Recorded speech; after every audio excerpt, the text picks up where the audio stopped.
Tapi ngomongin soal pernikahan ya, ada satu artis juga nih baru nggak baru sih, menikahnya udah lama. Tiba-tiba ada kabar kalau ada perseteruan di dalamnya. Jeng jeng. Kita lihat dulu aja ya, ini video viralnya yang melakukan investigasi sendiri atas kelakuan suaminya. Ini dia. Cikita Medi dan Mama Alfi. Istri zaman sekarang tuh katanya lebih hebat dari FBI. Lu cari sendiri fakta-faktanya? Iya. Bareng siapa tadi? Bareng adik aku. Adik. Enggak, itu kan dengan perasaan yang Berkecamuk. tapi lu bisa mengontrol diri dan santai gitu loh. Karena udah 9 tahun aku udah tahu kayak begitu. Sorry. Tahunnya 9 tahun. Pernikahan lu udah berapa lama? 7 tahun, tapi kenal dia 9 tahun total ya. Dan sudah tahu gelagatnya gitu? Udah. Kenapa mau nikah? Udah Cinta diperingatin. buta. Cinta buta. Dari awal udah diperingatin. Iya. Dan udah feeling sebelum nikah, masih pacaran itu udah dikasih peringatan. Tapi kalau udah cinta buta mau diapain? Mama waktu itu bilang apa mas sama anaknya mah? Udah feelingnya seperti apa? Waktu itu kejadiannya di Madinah ya, waktu kita lagi ada umroh, dia ngasih tahu ke aku 2016. Mami, ini ada foto, tapi ini aku baru jatuh cinta nih sama anak. Baru deket. Terus Aduh, foto apa? foto yang calonnya dia, terus waktu itu kita lagi kusuk ibadah ya, namanya feeling orang tua itu nggak akan salah, apalagi ibu kandung kan. Iya. Aku lihat fotonya, wah ini mukanya bandit sekali. Mafia banget pemain cewek ini. Aku udah terus terang. Dari awal. Ya. Mami ngomong. Kamu nikah nih sama ini 2018, 2019, 20, 2020 akan terjadi sesuatu 3 tahun yang akan datang. Kamu akan hancur aku gituin. Mama udah ngomong? Udah ngomong. Tapi yang namanya cinta dan juga yang namanya ibu ya udah aja lah ya. Terus Kiki waktu itu gimana pas mama kan udah istilahnya wanti-wanti tuh. Kenapa akhirnya meneruskan untuk ya udah terus aja sampai Ada pertengkaran keluarga dulu kan. Jadi Awalnya. saat itu Emang keras juga ya. aku akuin aku keras. Iya. Aku tuh udah tahu, nih dia memang orangnya seperti ini. Tapi aku toleransi. Bayanginlah seorang cowok mau nikah besok. Bu Alfi, nggak salah tuh Cikita nikah sama ini anak. Kenapa? Ini aku belum dibayar loh. Jajannya masih ngutang. Jajannya masih ngutang. Kalau orang suka main cewek bagaimana Ya Irfan? itu. Apa sih? Masalahnya Cikita nggak percaya. Aku nggak percaya ini anak selingkuh. Aku harus kelihatan dulu. Dia kan kemarin ke Cina. Udah dia mami tajud ya, 3 hari yang kedatang 2019 nih mau ke Mami udah persidangan. ngomong, kan aku lagi kerja. Ya, ke pengadilan 2019. Sebelum kita sidang di tanggal 19, ini akan terbukti Indra akan meluk cowok cewek di diskotik. Kamu pergi jalan ke sana. Bener kejadian Kak. Tadi dulu Mami tahu dari mana itu? Saya sholat. Lagi Saya sholat. baca ayat yang saya Tiba-tiba set aja. Apa dibilang? Kejadian. Lihat langsung. Langsung. Oh, yaudah kita lihat postingan dulu ya. Kita lihat postingan, coba. Kita baca sendiri. Mana? Aduh. Sabar. Oh ini ya oke, ini yang waktu 2023 ya postingnya. Aku akan selalu dampingi suamiku sampai kapanpun dan gak perlu pembenaran dari siapapun. Yang penting Mama dan Nadira ini adalah almarhum ya. Ya almarhum. Ya mama mertuaku dan adik iparku. Tahu aku dan Javier selalu buat Indra dan terus membuat hidupnya berwarna kembali. Keluarga Medi akan membuat Indra merasa diberkahi karena punya orang tua dan adik lengkap. Aku jamin itu. Dan ternyata aku menyerah. Postingan ini tidak menjadi kenyataan. Padahal kamu sudah berniat baik sekali. Karena posisi itu mertua kamu masih ada. udah meninggal semua. Udah meninggal juga. Jadi aku ngelihat, aduh. Harusnya Anda bersyukur menemukan keluarga baru. Iya. Tapi kita lihat nih, apakah melaporkan mantan suami kamu itu dengan 2 kasus yang berbeda yang melaporkan lebih dulu perihal judul atau selingkuh? Ada judul, ada selingkuh. Selingkuh Bisa dua-duanya. bersamaan. Judul juga. Karena kan dasarnya ini memang si pasangan ini tidak terbuka, tidak jujur, dan selalu berbohong. Oke, tapi katanya ada balas dendam tanda kutip dari pihak sang calon mantan. Mana? Kita lihat artikelnya dulu. Calon mantan. Cikita Medi dilaporkan ke polisi atas dugaan kasus KDRT. Kamu KDRT. Aku yang sekecil ini. Kamu yang dilaporkan? Aku yang dilaporkan Oleh mantan. karena aku kasih tahu juga pas lagi counter di media kan dia duluan tuh yang ke media gitu kan. Ya aku bales. Lu judol gitu loh. Kalau setahu aku KDRT mungkin cewek simpanan ya kali, dia nggak bayar, langsung dibayar kali sama cewek yang simpanannya itu. Kita dia ada mikirnya bukti. begitu. Ya, mungkin itu itu cewek simpanannya dia. Jadi Soalnya kita yang tertuduh. benar, soalnya kita sekarang Kita yang tertuduh. kita yang tertuduh. Saking jahat Oke, si cowok. bukti hanya bekas luka. Iya. Tapi kenapa ada berita seperti itu kalau lakinya bilang secara langsung kalau ada KDRT? Karena gini, dia nggak ada pembelaan karena dia nggak ada saksi. Yang menantu gue ini saksi tidak ada, yang punya saksi itu ya Cikita dengan keluarganya Keluarga. sendiri. Tapi kenyataannya memang tidak ada Nggak KDRT. ada. Tidak, justru dia financial abuse ke aku, kekerasan dalam finansial. Kayak contoh, sebenarnya kita itu adem-adem aja ya, gitu. Yang jadi masalah di sini adalah hilangnya uang aku di dalam rekening aku secara bertahap. Total berapa? 160 juta yang ke tracking. Yang di total diambil sama dia karena Cikita orang yang terus cuek 500 juta.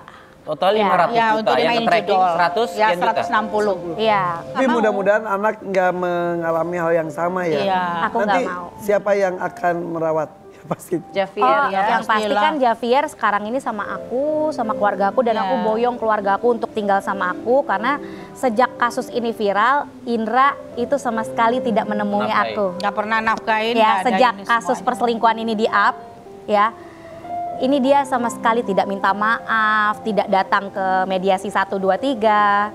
Jadi memang dia yang memilih jalan seperti ini. Kalau tuntutan dari kamu apa? Aku tuntutannya adalah yang pastikan bercerai dulu ya. Bercerai dulu. Ya udah pisah aja baik-baik. Ya, tanggung jawabnya utang-utangnya banyak Cikita yang bayar loh. Dia kan Benar. mudah-mudahan sih menantu ini dengar ya. Utang-utangnya jangan aku yang bayar, Iya. jangan Cikita yang bayar. Iya. Tapi kalau rumah KPR itu dia nggak bayar, ya terpaksa kita yang lunasin gitu aja. Iya. Dia nggak ada dapat hak apa-apapun. Iya, paling kita Itu aja lebih paling. kayak ke anak ya. Kalau Iya. dia memang tidak mau menafkahi aku lagi, nggak masalah. Nggak masalah. Tapi tolong nih anak nih, ini anak bersama nih. Karena kita pingin co-parenting anak ini sama-sama gitu ya. Javier nih anak yang tumbuh dalam kehangatan keluarga yang seperti kakak lihat ini gitu kan. Mami aku support aku, papi support, adik-adik support. Loh kok Indranya malah pergi gitu loh.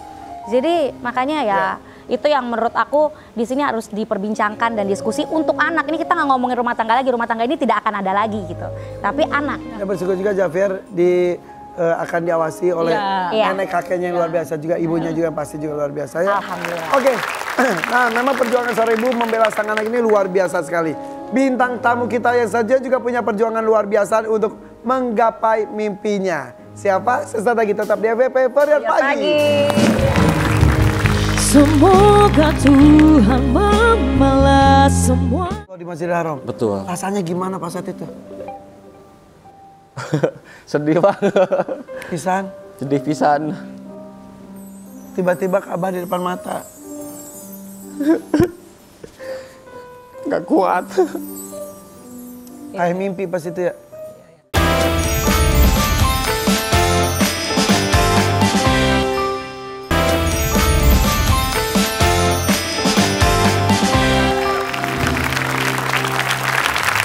Gue ngantuk nih.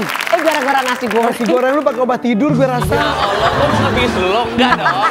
Emang Tapi enak. gue makanya kebanyakan kayak karbo banget ini ngantuk banget. Iya. Tapi emang ya kita. Aku udah lama nggak makan karbohidrat loh. Oh my god. Diam aja mager. Jalan kaki dari sini ke depan aja kalau lagi panas-panas juga. Aduh, males Malas. banget. Iya. Tapi ini bintang tamu kita yang satu ini. Jalannya panjang banget, ah. Jalan kaki. Jauh. Kemana? Mau tahu? Mau? Kasih tahu. Ini katanya ke Mekah. Ke Mekah jalan kaki. Kok bisa? Iya. Dari Indonesia ke Arab Saudi. Iya, yuk Jauh kita loh sambut perjalanan. ini dia, Hendy.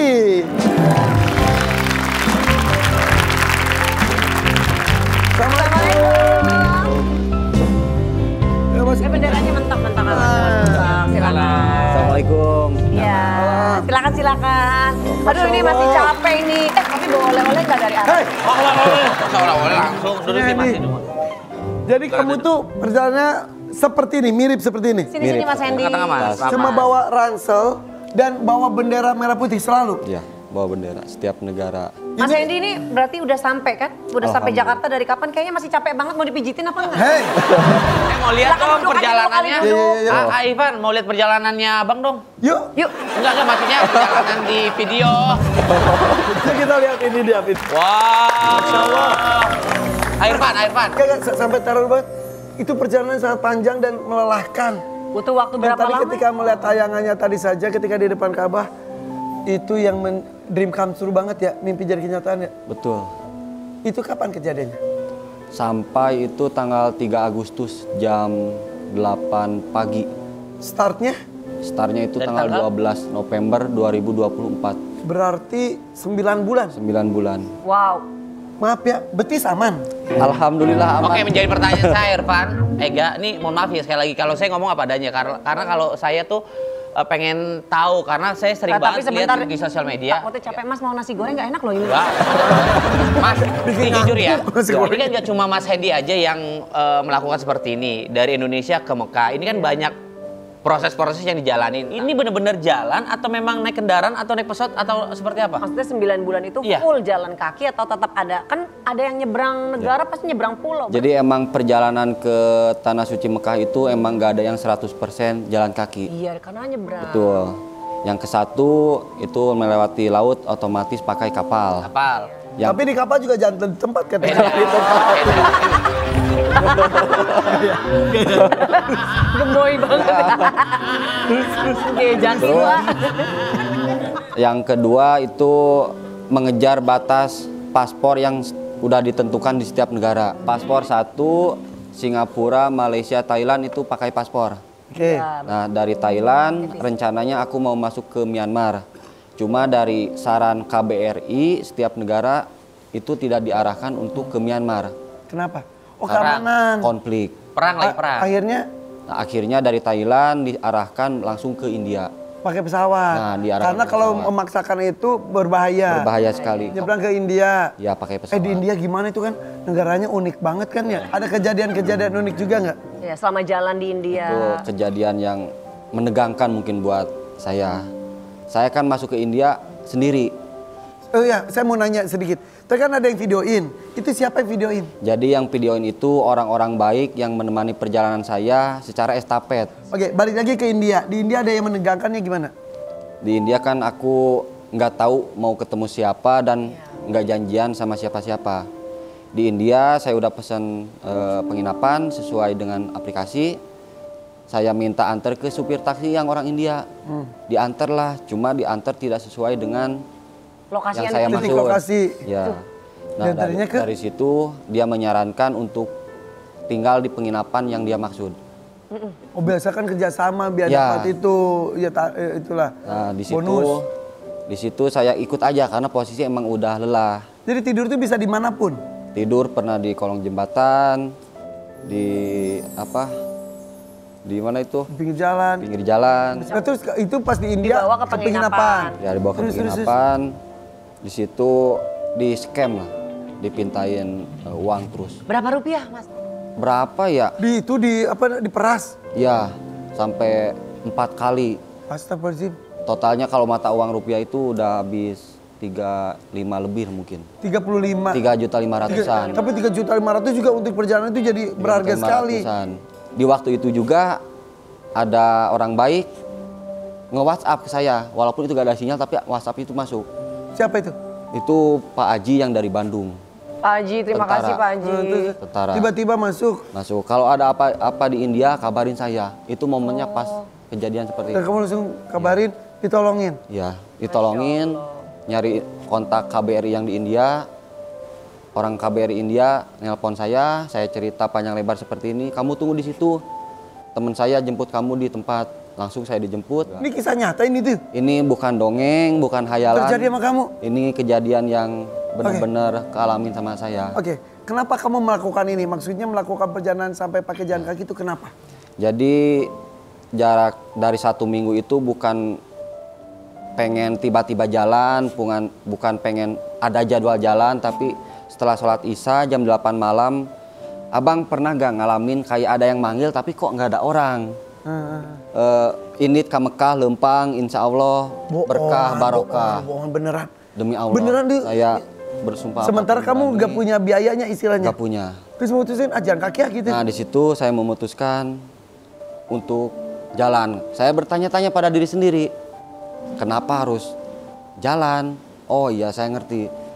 Pakai pesawat nggak mampu, bawa kendaraan nggak mampu, tapi saya oh iya punya kaki. Bawa duit berapa? Saya mampunya pakai kaki, bawa uang 50.000. 50.000? Ya. Sebentar, bawa uang 50.000. Tapi di India bisa dikuras 3.500.000. Dari mana?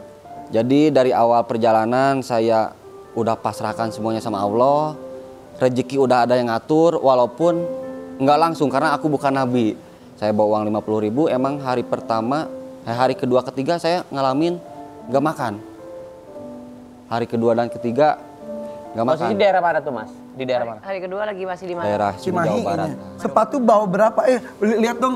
Lihat maaf ya Mas. Hei. Cepet banget lo. Cepet banget lo ya. Pelan-pelan. Lihat. Ini barang yang Ini bawa ini. sehari-hari aku bawa. Aku buka boleh nggak sih? Boleh. Ya boleh. Punten ya A di. Gak apa-apa. Gak apa-apa dilihat ya. Sepatu bawa berapa? Sepatu bawa 2 sama spare Nih. 1. Nih. Sepatu.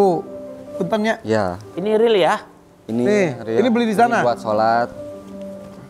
Ini matras buat tidur. Ini power bank casan. Oh pakai ini Ya. colokan. Itu alat mandi. Skincare ya? Udah aku bawa. Kerapihan tetap terjaga. Iya. Oh bawa Jangan-jangan- snack juga. Tadi udah dijawab belum sih dari 50.000 terus bisa punya jutaan tuh dari mana? Banyak yang kasih tadi katanya. Nah, dari orang-orang baik. Rezeki mah datang dari mana aja gitu. Ada yang akhirnya mungkin ngelihat ini Ngantuk nih gara-gara nasi goreng ini orang nih. Tapi perjalanan gitu ya. itu kayaknya terbayarkan ketika sudah di Masjidil Haram. Baitullah di Masjidil Haram. Betul. Rasanya gimana pas waktu itu? Sedih banget.